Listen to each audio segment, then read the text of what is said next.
ಆರಾಧನಾ ಸಮಯ.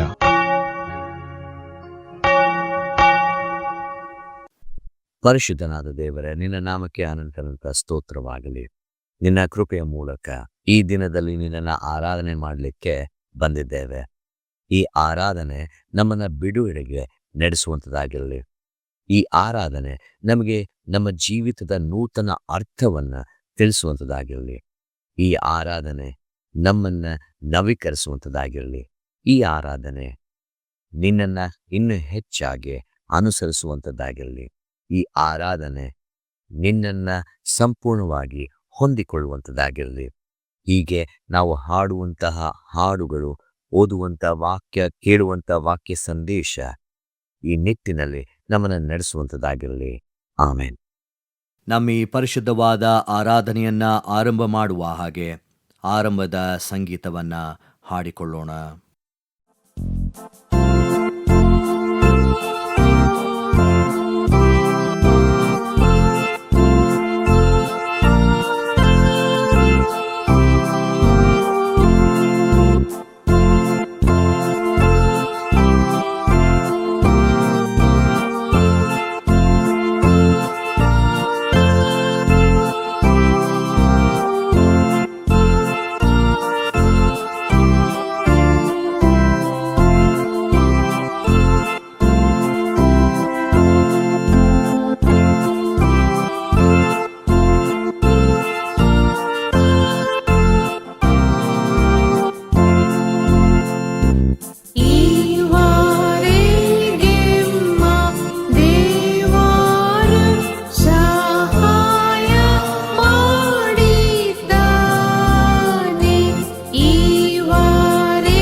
ದೇವರನ್ನ ಆರಾಧಿಸೋಣ.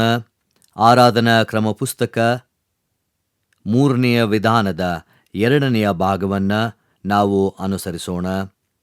3ನೆಯ ವಿಧಾನದ 2ನೆಯ ಭಾಗವನ್ನು ನಾವು ಅನುಸರಿಸೋಣ. ಕರ್ತನು ತನ್ನ ಪರಿಶುದ್ಧ ಮಂದಿರದಲ್ಲಿದ್ದಾನೆ. ಭೂಲೋಕವೆಲ್ಲ ಆತನ ಮುಂದೆ ಮೌನವಾಗಿರಲಿ. ಆತನ ಸಾನ್ನಿಧ್ಯದಲ್ಲಿ ಮಾನ ಮಹಿಮೆಗಳು, ಆತನ ಪವಿತ್ರಾಲಯದಲ್ಲಿ ಬಲ ಸೌಂದರ್ಯಗಳು ಇರುತ್ತವೆ. ನಾನಂತೂ ನಿನ್ನ ಮಹಾಕೃಪೆಯನ್ನು ಹೊಂದಿದವನಾಗಿ ನಿನ್ನ ಮಂದಿರದೊಳಗೆ ಪ್ರವೇಶಿಸುವೆನು.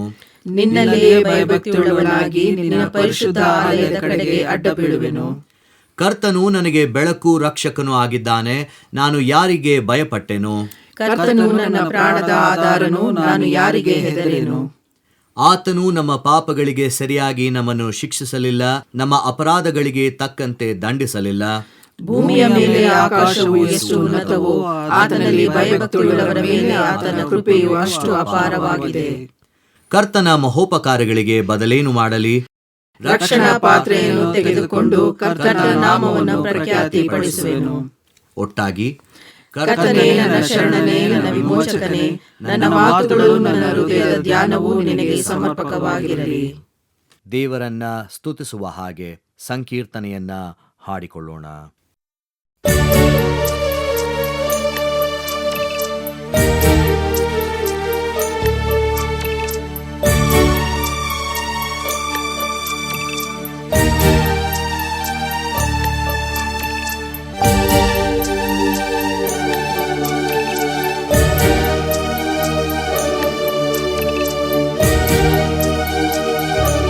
ನಿನ್ನ ನಂಬಿದ್ದೇನೆ ಸ್ವಾಮಿ, ಇನ್ನೊಂದಾಸರೆ ಇಲ್ಲ ಕರೆಯೋ. ನಿನ್ನ ನಂಬಿದ್ದೇನೆ ಸ್ವಾಮಿ, ಇನ್ನೊಂದಾಸರೆ ಇಲ್ಲ ಕರೆಯೋ. ಎನ್ನ ಅಪರಾಧಗಳನ್ನೆಲ್ಲ,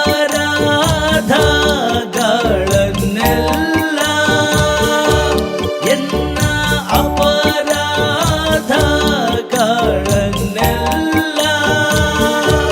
ಮನ್ನಿಸಿ ಕೊಡು ನೀನಭಯ. ಎನ್ನ ಅಪರಾಧಗಳನ್ನೆಲ್ಲ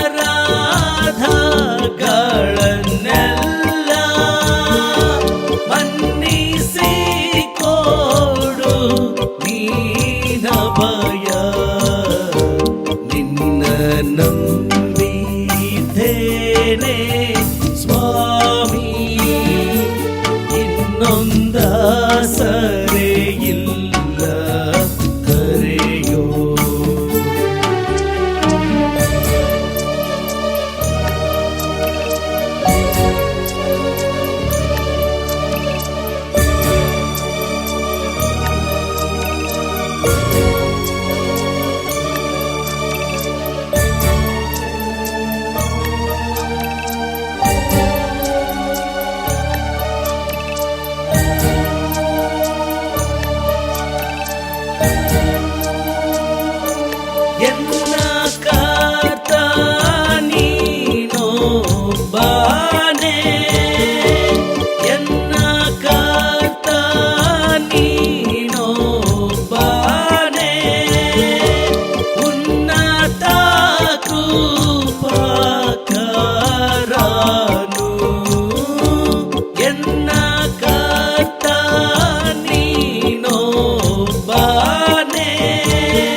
ದೇವರ ವಾಕ್ಯವನ್ನ ಕೇಳುವುದಕ್ಕಿಂತ ಮುಂಚೆ ಪ್ರಾರ್ಥನೆ ಮಾಡೋಣ. ದೇವರೇ, ನಿನ್ನ ವಾಕ್ಯದ ಅರ್ಥವನ್ನ ನಮಗೆ ತಿಳಿಯಪಡಿಸು. ಈ ವಾಕ್ಯ ನಮ್ಮ ಜೀವಿತಗಳಲ್ಲಿ ಕಾರ್ಯ ಮಾಡುವಂಥದ್ದಾಗಿರಲಿ. ಆಮೇನ್. ಕರ್ತನಲ್ಲಿ ಪ್ರಿಯರೇ, ಈ ದಿನ ನಮಗೆ ಕೊಟ್ಟಿರುವಂತಹ ಶೀರ್ಷಿಕೆ ಒಂದು ವಿಶೇಷವಾದಂತಹ ಶೀರ್ಷಿಕೆ, ದಲಿತರು ಹಾಗೂ ಆದಿವಾಸಿಗಳ ಭಾನುವಾರ. ಈ ಒಂದು ಥೀಮ್ನ ಮೇಲೆ ನಮಗೆ ಕೊಟ್ಟಿರುವಂತಹ ಒಂದು ಮುಖ್ಯ ಪ್ರಸ್ತಾಪ ಏನ್ ಗೊತ್ತಾ? From bondage to freedom, God walks with the ಒಪ್ರೆಸ್ಡ್.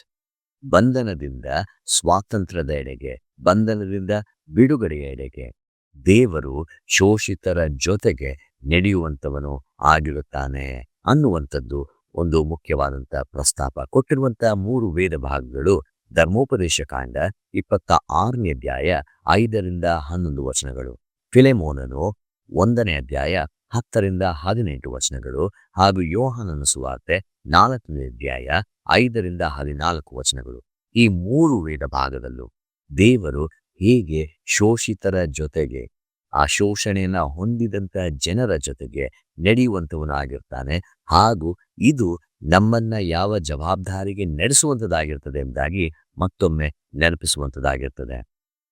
ನಾವು ಧರ್ಮೋಪದೇಶ ಕಾಂಡ ಪುಸ್ತಕ 26ನೇ ಅಧ್ಯಾಯ 5ರಿಂದ 11 ವಚನಗಳನ್ನ ಓದಿಕೊಳ್ಳುವಾಗ ಆರಂಭವಾಗುವಂತಹ ವಾಕ್ಯವೇ ಹೀಗೆ ಹೇಳ್ತದೆ: ಅರಾಮ್ಯನಾದ ನಮ್ಮ ಮೂಲ ಪಿತೃವು ಗತಿಯಿಲ್ಲದವನಾಗಿ. ನಾವು ಅನೇಕ ಬಾರಿ ಈಗ ಪ್ರಸ್ತುತವಾಗಿರುವಂತಹ ನಮ್ಮ ಜೀವನ ಶೈಲಿಯನ್ನ, ನಾವಿರುವಂತಹ ಆ ಒಂದು ಗುಣಮಟ್ಟವನ್ನ ನೋಡಿ ಹೊಗಳಿಕೊಳ್ಳುತ್ತೇವೆ. ನಾನು ಉತ್ತಮನು, ನನಗೆ ಇದಿದೆ, ನನಗೆ ಆದಿದೆ, ನಾನು ಹೀಗಿದ್ದೇನೆ, ಇದೆಲ್ಲವನ್ನ ನಾವು ಹೇಳಿಕೊಂಡು ನಮ್ಮನ್ನ ಉಬ್ಬಿಸಿಕೊಳ್ತೇವೆ. ಆದರೆ ಈ ಒಂದು ವಿಶ್ವಾಸ ಸೂತ್ರ ಎಂಬುದಾಗಿ ನಾವು ಅರ್ಥ ಮಾಡಿಕೊಳ್ಳಬಹುದು. ಈ ಜನರು ಐಗುಪ್ತ ದೇಶದಿಂದ ಹೊರಗೆ ಬಂದ ನಂತರ, ಹಾಲು ಜೇನು ಹರಿಯುವಂತ ದೇಶದಲ್ಲಿ ಇವರು ಉಳಿದುಕೊಂಡ ನಂತರ ತಮ್ಮ ಕಾಣಿಕೆಗಳನ್ನು ತೆಗೆದುಕೊಂಡು ಬರುವಾಗ ಇದೆಲ್ಲವನ್ನ ಅವರು ಹೇಳಬೇಕಾಗ್ತದೆ. ಕಾರಣ ಇರುತ್ತೆ, ಈಗ ಆರಾಮಾಗಿರುವಂತಹ ನೀವು ಇದರ ನೋವನ್ನ ಅರಿಯದೇ ಇರುವಂತಹ ಅನೇಕ ತಲೆಮಾರುಗಳು ನಾವು ಹೀಗೆ ಬಂದೆವು, ನಮ್ಮ ಮೂಲ ಏನು ಅನ್ನುವಂಥದ್ದನ್ನ ನೆನಪಿಸಿಕೊಳ್ಳುವಂತಹ ಸಲುವಾಗಿ ಈ ಒಂದು ವಿಶ್ವಾಸ ಪ್ರಮಾಣವನ್ನು ಅಥವಾ ಸೂತ್ರವನ್ನ ಹೇಳುವಂತಹ ಒಂದು ಪದ್ಧತಿಯಲ್ಲಿರ್ತದೆ. ಅಲ್ಲಿ ಆರಂಭವಾಗುವಂಥದ್ದೇ ಅರಾಮ್ಯನಾದ ನಮ್ಮ ಮೂಲ ಪಿತೃವು ಗತಿ ಇಲ್ಲದವನಾಗಿ. ನಾನು ಹೇಗೆ ಆರಂಭ ಮಾಡಿದೆ ಅನ್ನುವಂಥದ್ದನ್ನ ನಮ್ಮ ನೆನಪಿನಲ್ಲಿ ಇಟ್ಕೊಳ್ಬೇಕು. 6ನೇ ವಾಕ್ಯ ಹೇಳುತ್ತೆ, ಐಗುಪ್ತರು ನಮ್ಮನ್ನು ಉಪದ್ರವ ಪಡಿಸಿ ಬಾಧಿಸಿ ನಮ್ಮಿಂದ ಕಠಿಣವಾಗಿ ದುಡಿಸಿಕೊಂಡಾಗ ನಾವು ನಮ್ಮ ಪಿತೃಗಳ ದೇವರಾದ ಯೆಹೋವನಿಗೆ ಮೊರೆ ಇಡಲಾಗಿ ಆತನು ಕೇಳಿ ನಮ್ಮ ದುರವಸ್ಥೆಯನ್ನ, ಕಷ್ಟವನ್ನ, ಉಪದ್ರವವನ್ನ ನೋಡಿ ಭುಜಬಲವನ್ನು, ಶಿಕ್ಷಾಹಸ್ತವನ್ನು, ಮಹಾಭೀತಿಗಳನ್ನು, ಮಹತ್ಕಾರ್ಯಗಳನ್ನು, ಉತ್ಪಾತಗಳನ್ನು ಪ್ರಯೋಗಿಸಿ ನಮ್ಮನ್ನು ಬಿಡಿಸಿ ಐಗುಪ್ತ ದೇಶದಿಂದ ಕರತಂದು. ಸುಂದರವಾದಂಥ ವಾಕ್ಯಗಳು ನಮ್ಮ ಮನಸ್ಸನ್ನ ಈ ದಿನ ತಾಕಬೇಕಾಗಿದೆ.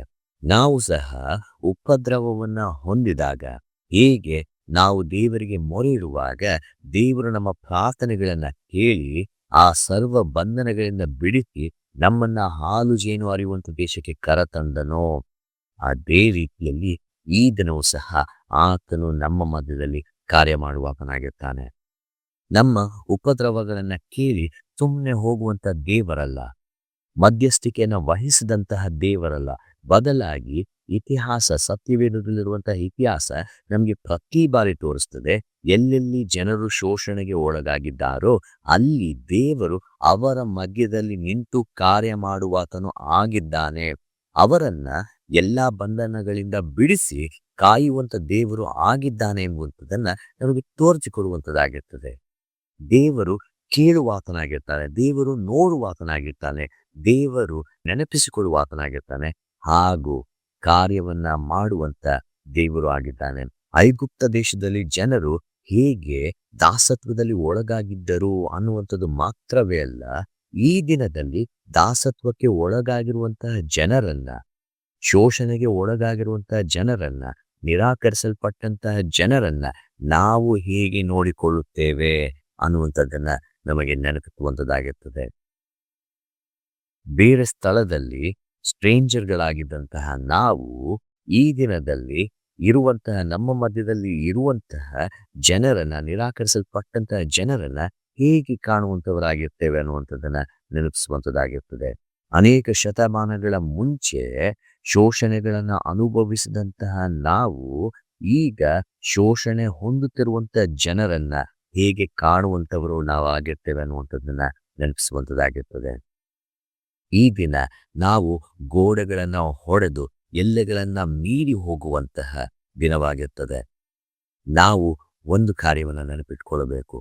ದೇವರು ಶೋಷಣೆಯನ್ನ ಹೊಂದುತ್ತಿರುವಂತಹ ಜನರೊಟ್ಟಿಗೆ ಯಾವಾಗಲೂ ಪ್ರಯಾಣ ಮಾಡಿದ್ದಾನೆ. ಅದು ನಮಗೆ ಸತ್ಯವೇದ ತೋರಿಸಿಕೊಡುವಂಥದ್ದಾಗಿರ್ತದೆ. 2ನೇ ವೇದ ಭಾಗದ ಎಡೆಗೆ ನಮ್ಮ ಗಮನವನ್ನ ಹರಿಸುವಾಗ ಇಲ್ಲಿ ಪತ್ರಿಕಾ ವೇದ ಭಾಗದಲ್ಲಿ ಪೌಲನು ಫಿಲೆಮೋನನಿಗೆ ಬರೆಯುತ್ತಿದ್ದಾನೆ. ಅಲ್ಲಿ ಆ ಫಿಲೆಮೋನನ ಜೊತೆಯಲ್ಲಿದ್ದಂತಹ ಒಬ್ಬ ದಾಸನು ಈಗ ಫಿಲೆಮೋನನಿಂದ ದೂರ ಓಡಿ ಹೋಗಿದ್ದಾನೆ. ಆದರೆ ಆ ದಾಸನು ಪೌಲನನ್ನ ಸೆರೆಯಲ್ಲಿ ಭೇಟಿಯಾಗಿರುವಂತಹ ಒಂದು ಪರಿಸ್ಥಿತಿ.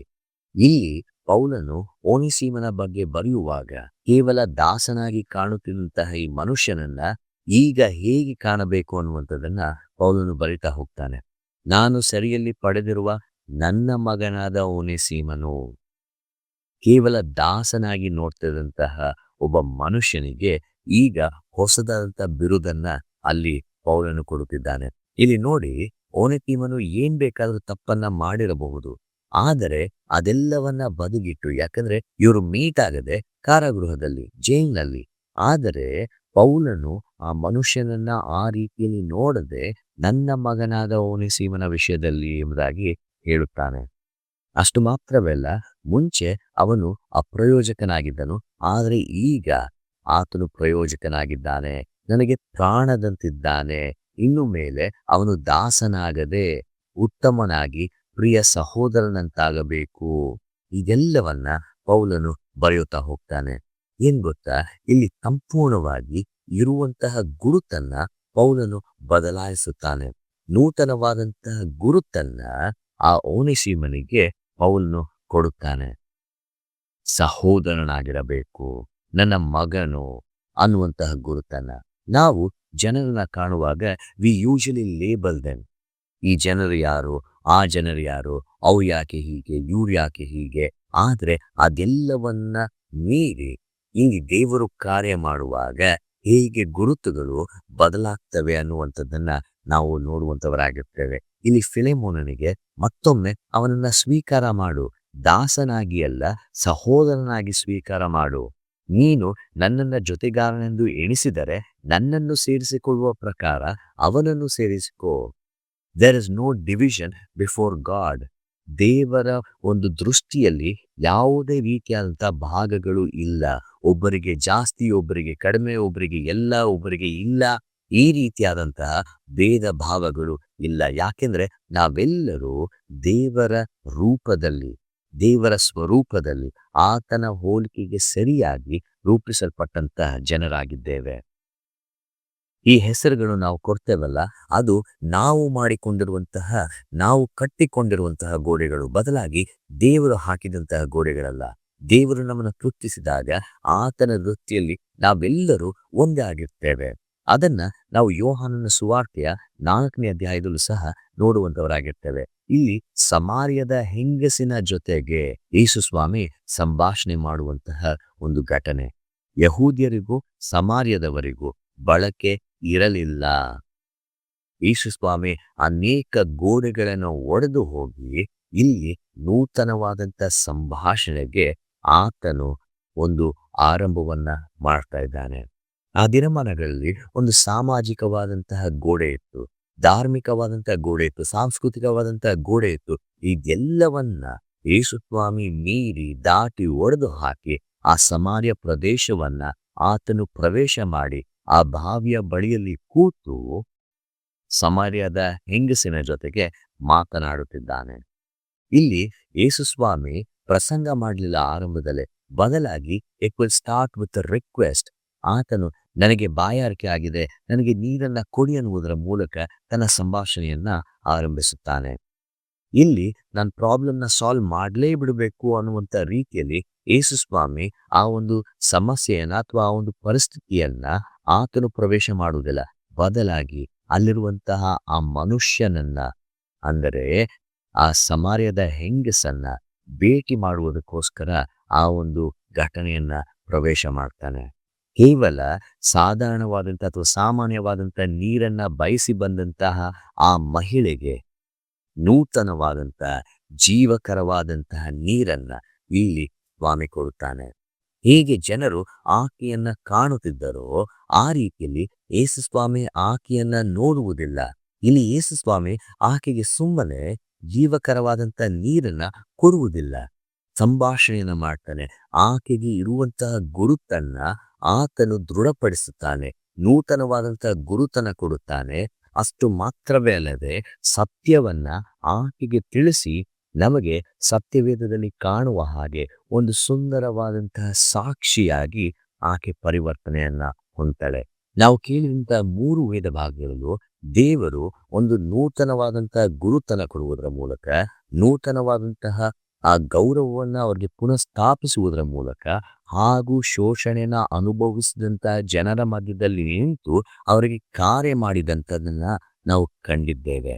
ಈಗಿನ ನಮ್ಮ ಮಧ್ಯದಲ್ಲಿರುವಂತಹ ಜನರನ್ನ, ಶೋಷಣೆಗೆ ಒಳಗಾದಂತಹ ಜನರನ್ನ, ನಿರಾಕರಿಸಲ್ಪಟ್ಟಂತಹ ಜನರನ್ನ ಯಾವ ರೀತಿಯಲ್ಲಿ ಸ್ವೀಕರಿಸುವಂಥವರು ನಾವಾಗಿರ್ತೇವೆ. ಅವರ ಬಂಧನಗಳಿಂದ ಬಿಡಿಸಿ ಸ್ವಾತಂತ್ರ್ಯದ ಎಡೆಗೆ ನಡೆಸುವಂಥವರಾಗಿರ್ತೇವ. ಅವರ ಧ್ವನಿ ಇಲ್ಲದ ಪರಿಸ್ಥಿತಿಯಿಂದ ಅವರನ್ನ ಹೊರತೆಗೆದು ಅವರಿಗೆ ಧ್ವನಿ ಕೊಡುವಂಥವರು ನಾವಾಗಿರ್ತೇವ. ಶೋಷಣೆಯಿಂದ ತೆಗೆದು ಗೌರವವನ್ನ ನೀಡುವಂಥವರು ನಾವಾಗಿರ್ತೇವ. ಬೇರ ಭಾವದಿಂದ ತೆಗೆದು ನ್ಯಾಯವನ್ನ ನೀಡುವಂಥವರು ನಾವಾಗಿರ್ತೇವ. ದಬ್ಬಾಳಿಕೆಯಿಂದ ತೆಗೆದು ಒಂದಾಗಿ ನಿಲ್ಲುವಂಥವರು ನಾವಾಗಿರ್ತೇವ.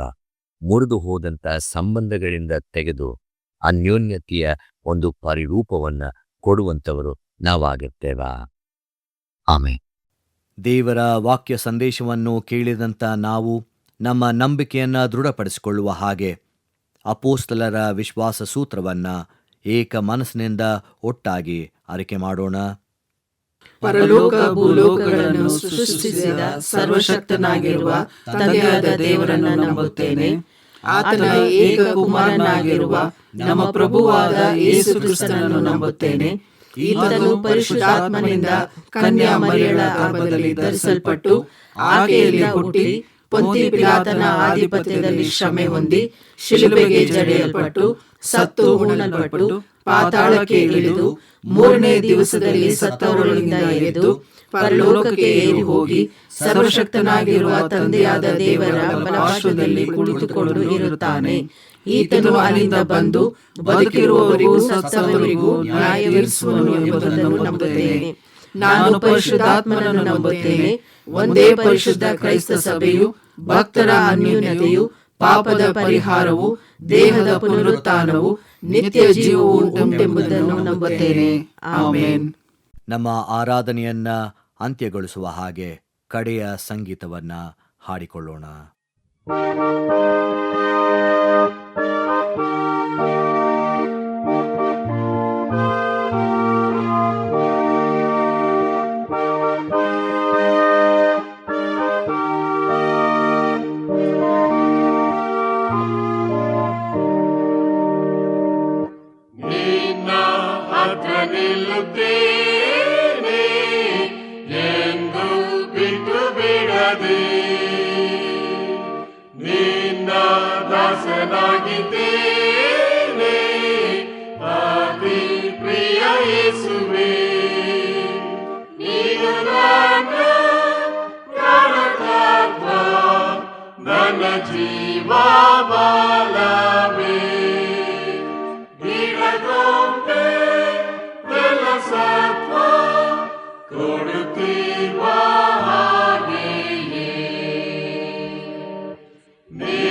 ಸ್ವಾಮಿಗೆ ಸರ್ವಲೋಕ ರಾಜ್ಯಬಲ ಅಧಿಕಾರ ನಿನ್ನದೇ.